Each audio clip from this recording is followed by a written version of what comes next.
Hello my dear learners, my name is Umesh Arya and today I am going to discuss about digital media and forms of participation. The learning outcome of this module would be like we would have clarity over digital media and its enabled form of participation, the exact definitions of different participation types and expand more on its nature, applications, advantages and disadvantages. Along with this, we will have the new participation forms and their uses also, which will form our learning. So, let us now begin. The world of media is undergoing a change as per the third wave double quotes conceptualization by famous futurist Alvin Toffler. In this wave, the society would largely be driven by the information based industries and its pursuits. So, Toffler said this in 1981. The third wave is profoundly fast as compared to the first and second waves, as it is largely electronic in nature and it is in contrast to the paper based information. So, digital media is defined as the audio, video and images that exist in the computerized computer readable format and can be resided on local device, which is CD, DVD, hard drive or any other remote location like a website. However, to widen the definition scope, it seems logical to add text to the hypertext to the audio, video and images. Traditional media has largely been considered bereft of the direct participation or very weak indirect participation opportunities for the users. The changing news consumption patterns suggest that traditional news media is gradually replaced by the internet.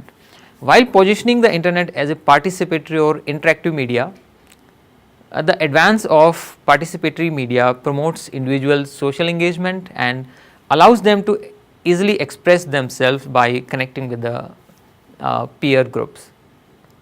Let us now understand the different types of participation.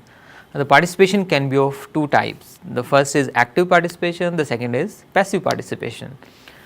Convoy defined active participation as a goal oriented activity such as institutional surveillance or voting in elections. The passive participation entails a passive activity like following a political campaign or following somebody on the social networks. Hence, both the participation can be grouped under the term communicative participation, which harnesses the power of digital communication. The participation idea closely relates to the civic engagement idea, that is civil society people are more engaged in decision making or taking actions which pertains to their life. According to Carlin, three factors constitute the civil engagement. The first is intent, second is commitment and third one is members. It is defined as the public actions devoted to a common good achieved through sustained participation in a group or association. This is the definition of the civic engagement. While coming to the social media based participation, social media is defined as a group of internet based application that build on the ideological and technological foundations of Web 2.0 and that allow the creation and exchange of user related content. So, this was a very famous definition given by Kaplan in 2010. Like in the social media, creation of the user generated material and its broadcast without any censorship, without any constraint of space and the time. These are the two very important characteristics of the social media. So, the creation and exchange dimensions have spanned numerous participatory activities like postings, mobilizing demonstrations, influencing the agenda of the mainstream media. Poster in 1995 mentioned that the age of public sphere as a face to face talk is clearly over now.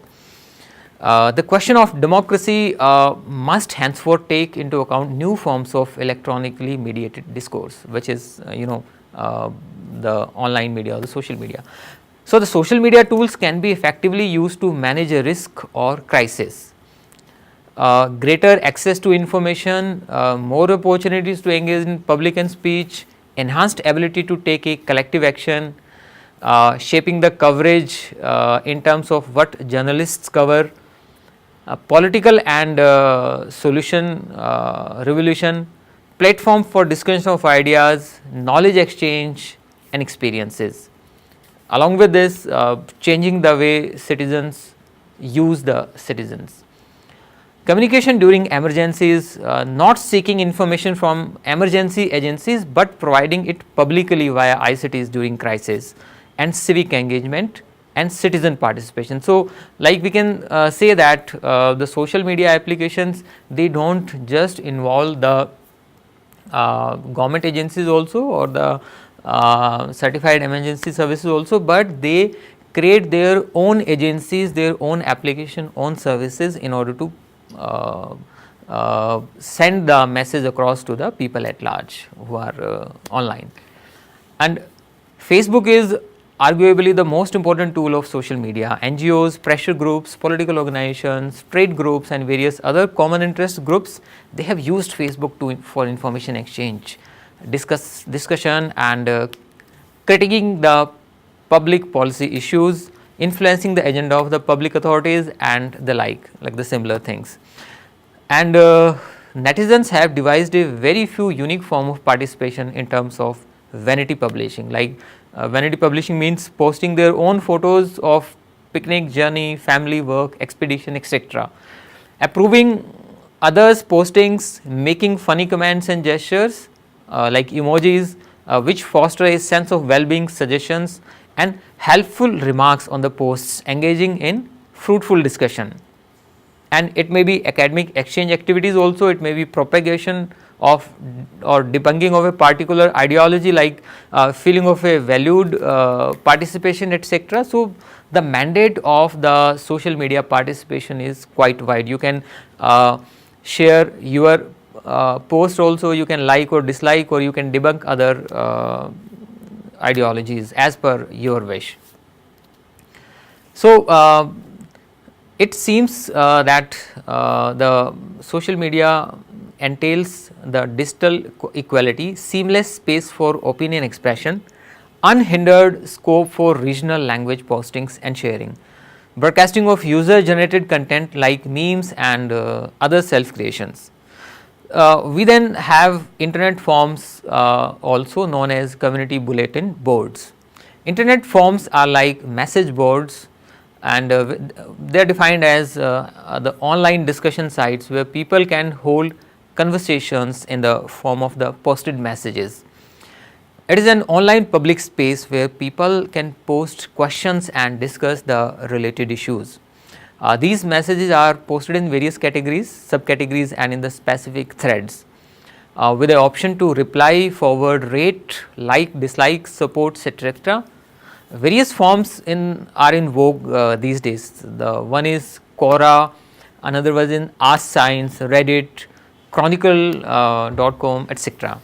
It is an assumption that every query or an issue in the academic, business, technology and other walks of life find or mention their solution in the cyberspace on these electronic forms.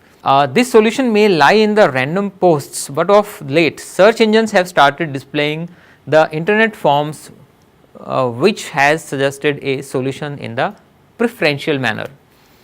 User comments on various new media tools like online news, online videos, Twitter, etc.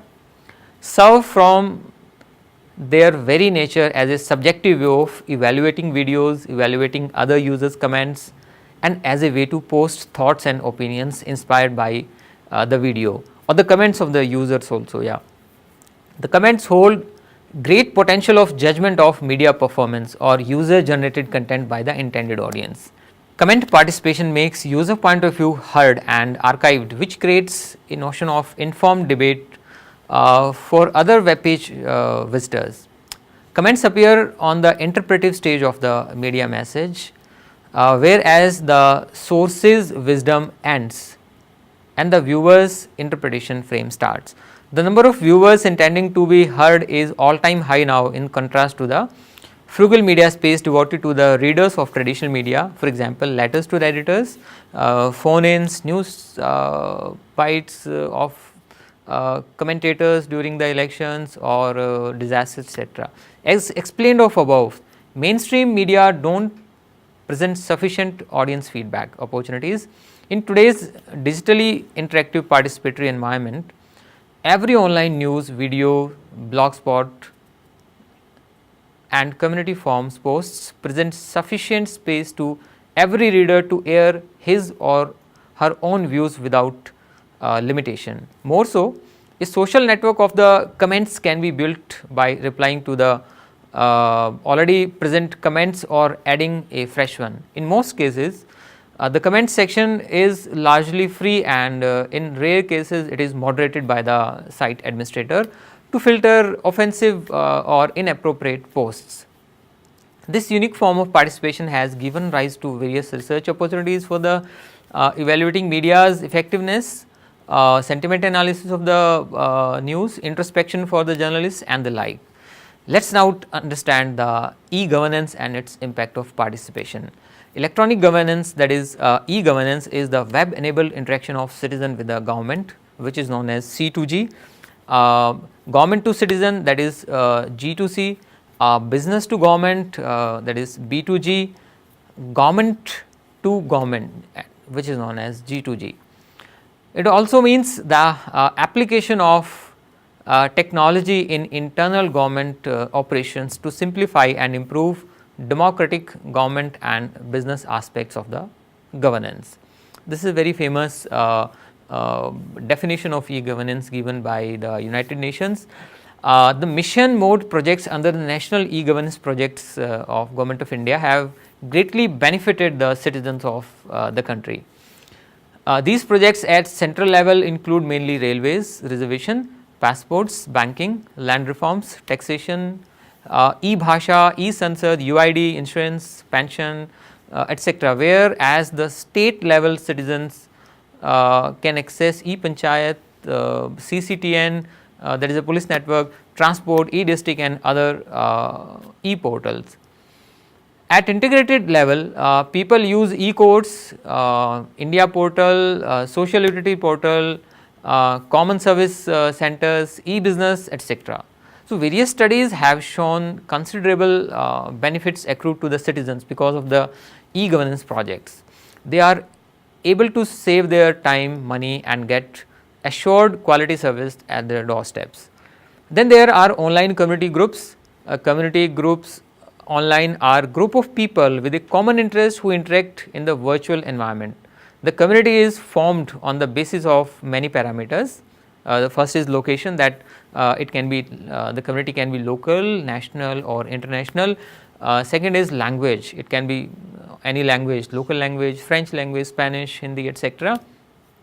Third one is minority groups. It depends upon the group members, like ethnic people, they create their own community.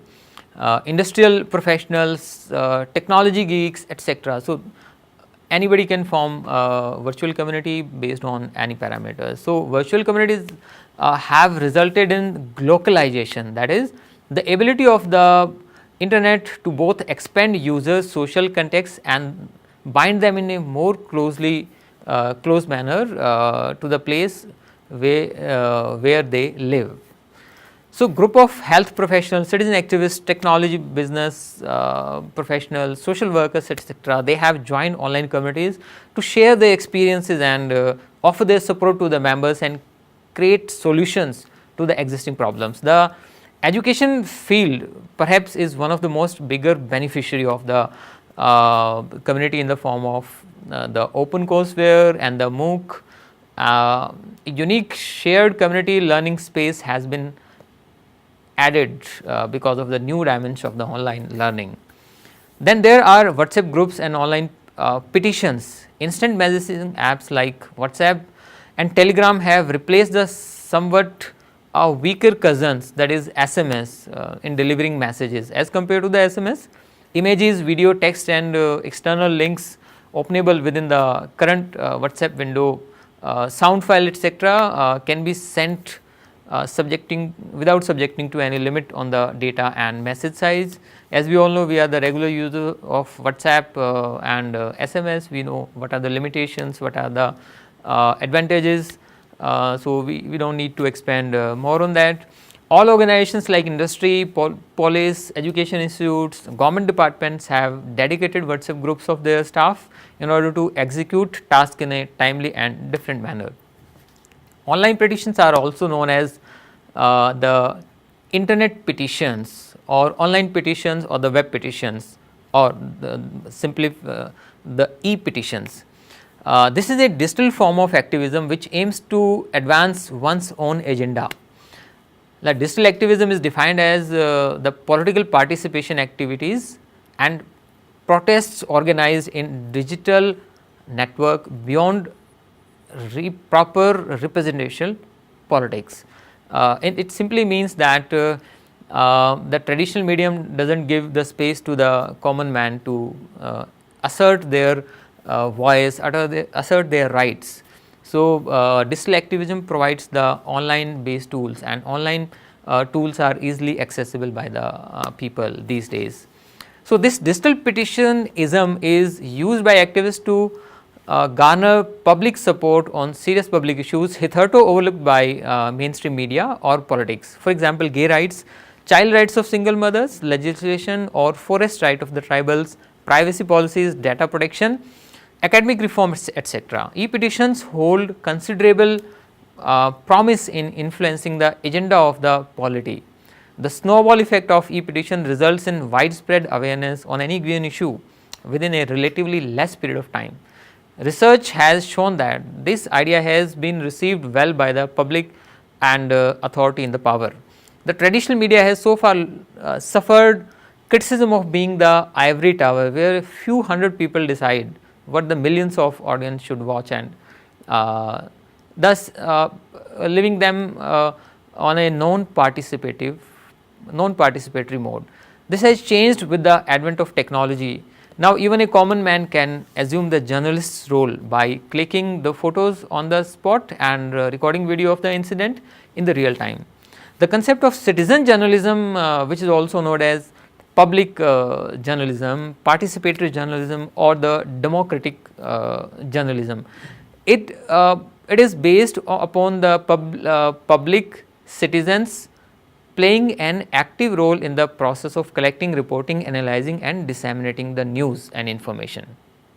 This is a very elaborative website. Whatever effort is done by public to collect the information and spread it through blogs or their own personal websites or their own self-made news sites is known as citizen journalism. Various newspapers have devoted half or full page to the instances of citizen journalism by giving proper credit to the citizen reporter. This increases the credibility of the reportage along with the wide span of news coverage, coupled with the participative nature of the media. Then there are blogs which can be understood as personal diaries or journal of the citizens on which they write at regular interval in order to disseminate their news, facts, analysis, etc., which they can broadcast widely on social media. Blogs are very good agents of the voiceless people who, owing to lack of media space, time or ideology, can't express their views to the outside world. Technology has broken this monopoly of publishing privileges hitherto enjoyed by the traditional media corporate houses. A few advanced form of blog hosting websites like WordPress, Tumblr, Blogger, etc., they provide advanced feature like creating desired hyperlinks, reassembling websites, seeking opinions through poll on their website itself, categorization of the content as per the nature, inserting the video links, sound files, other desired media elements, etc. However, on the audience side, digital media audience can remain in touch with the latest updates in their fields by subscribing to these blog feeds. We come to wikis now. A wiki is a website that allows users to add and update content on the site using their own web browser. Wiki word is derived from the Hawaiian phrase which means super fast, double quotes. So, Google Drive, share feature of the Google Docs, Wikipedia, etc., are examples of collaborative digital participation on which the people from across continents can work on joint projects in the real time in the different or in the different times and space and their own conveniences also. The crowdsourced wisdom can be put to various degrees of usage in solving different problems, generating creative solutions and ideas and producing a wealth of opportunities. Video blogs are the blogs containing the video content exclusively. It can take the form of YouTube channel also, where vlogger means the video bloggers put in their video of recipes, educational tutorials, arts and craft, demonstrations, interviews, video reporting of the important events, etc. Likes, dislikes, forward, followers and following and flagging, these are perhaps the most popular form of passive digital participation by the netizens on the social networks. Likes and forwards actions express faith in the post nature and content. It acts as a popularity index of the post and the effectiveness of the post counted by the highest terms by the decision makers and researchers. Retweet function on Twitter simply means the high decibel dominant thought or the agenda on any given topic.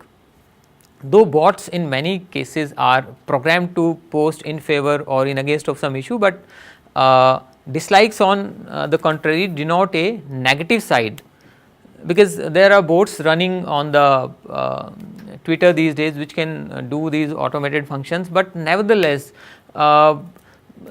Twitter serves as the opinion sharing platform quite dominantly through its retweet, likes and retweet function.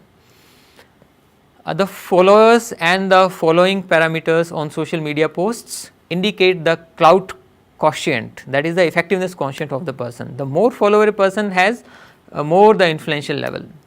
Flag action marks the video or the post as inappropriate. Website is an online space where information about oneself or an organization is present with a personal name.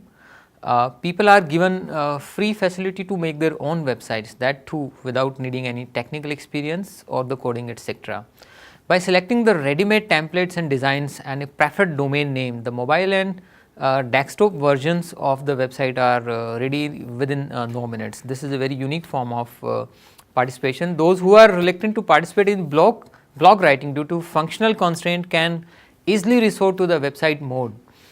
Media students and researchers have published their lab journals and online newspapers by using free versions. According to a famous adage, technology mutates faster than the microbe. Similarly, newer digital participation applications also continue to mutate or evolve. Mobile apps are just another revolution in this regard. Apps are numerous tiny software placed on the mobiles or the desktop to assist an online activity or offline. The new workforce is always on the move, and everything and everywhere mantra holds the key to the efficient professional and personal life. For meaningful digital participation, everyone must have all the information 24/7. This enables meaningful interaction with the systems. Mobile apps nicely ensure this participation criteria. Almost every organization, be it private or government owned, they have released apps which citizens use to get their desired services. There are numerous apps on electronic products, civil amenities, financial services, education, wellness, fitness, spirituality, efficient working, lifestyle, users, content generation and modifications, etc. The list includes almost every category under the sun. Anytime, anywhere, money is too ubiquitous to overlook these days. The online payments and internet banking are one of the top financial revolutions of 21st century. It bodes well for the widespread inclusion of the users and the banking net. The uses of social media like WhatsApp in payments may be heralded as a true form of social media where users can participate effortlessly in the digital economy. The online payment receipts and disbursal of the government grants ensure timely, convenient and reliable response. On the similar lines, DigiLocker, that is digital locker by the government, allows people to save their online documents like mark sheets, driving license, Aadhaar cards, etc., instead of carrying the same physically. This unique application obviates the need for physical verification of the documents, thus saving time, cost and unnecessary hassles. Citizen government services delivery mechanisms have always been the eyesore. The most direct and intense participation seems to be the e-commerce by the e-retailers online like Amazon, eBay, Flipkart, etc., where ordinary people have access to an endless variety of products of international quality and every possible method of payment like on the spot payment, credit card, debit card, internet banking, Amazon Pay balance, etc. So, these are all the unique form of financial participation types on behalf of on the part of citizens. This has largely raised the population's standard of living. In the last but not the least, rather a profound one is the concept of online education or the OCW, that is Open Courseware or the MOOC, where people participate in short term courses of the latest genre from across the globe. In education world, MOOC is the latest sensation. Almost all top universities and institutions they have started offering their MOOCs free and paid to the interested candidates, like the one SWAM which you are watching this video on. It is the initiative of the government of India. It is known as the Study Webs of Active Learners for Young and Aspiring Minds. This is the full form of SWAM, and it is the government of India's free education portal offering India's specific certified courses for the students.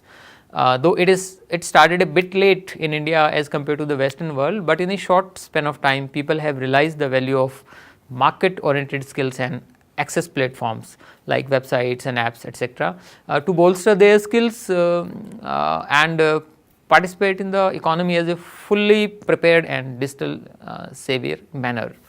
Thus, to conclude, the above narrative takes into account various technological options and their corresponding participation types available to the people at large without the intervention of the intermediaries. Indeed, people turn to online services for better resolution of their grievances and needs. Forms of participation continue to evolve with better features and more advanced offerings. Having assumed the relatively easy access to technology these days, the question of meaningful use of participation arises. A wide variety of online options may result in confusion and information overload, which defeats the purpose. Hence, the unique participation may take into account various dimensions like knowledge and financial empowerment, uplifting of their living standards, a say in the decision making process, etc. Hope you find this lecture engaging. I wish all the best. Thank you very much.